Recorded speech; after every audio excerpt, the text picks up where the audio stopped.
One of the main challenges for creating the climb was, of course, first of all, performance, because we have to render the game at 90 frames per second, which is something that we haven't done before at Crytek, and something that probably most game studios haven't done before. They first said 70 frames, and I thought, yeah, they're kidding. That cannot be true. They will say this, and in the end they will say, no, okay, it's fine, you might need to reach 50 or something, but they came up with, we have to reach 90. It's amazing we achieved, to be honest, because when you check previous titles, it's like, well, it's always struggling to get the 30 or the 60.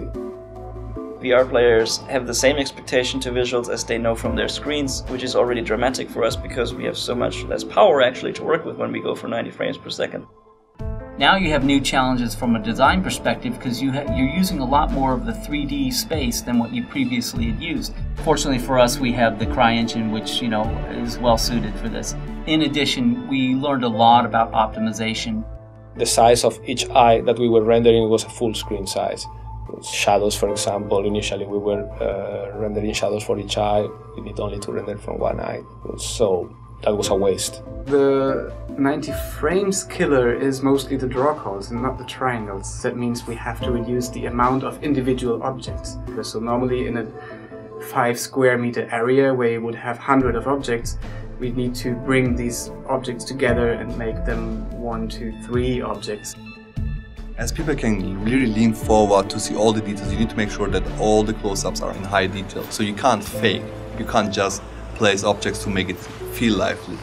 For example, when we look at what we're currently doing with our hands in the game, there's this extreme detail where every single stitch is hand modeled, and then there's this gigantic background against this, and it all is put to scale because you have the stitches there and you see the mountain there, and it's suddenly, wow, if that's so small and so detailed, the entire world must be so detailed. But at the same time, it gives us the challenge to bring all this close-range detail to this massive environment, at least to the area where you climb. We have never placed an object in the editor in a sub-millimeter area. We never had something so small as an individual hook with individual seams and rims and scratches on it.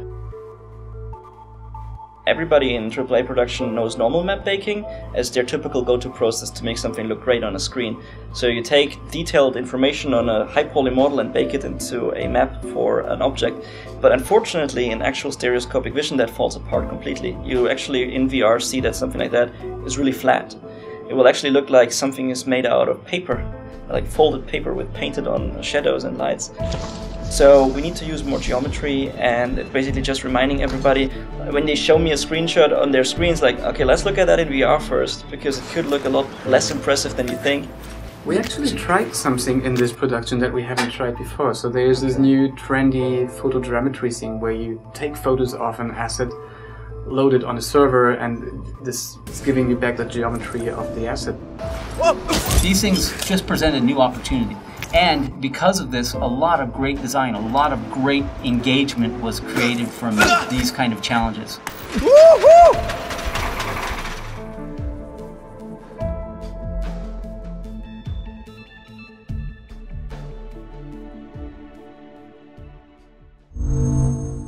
Achieved with CryEngine.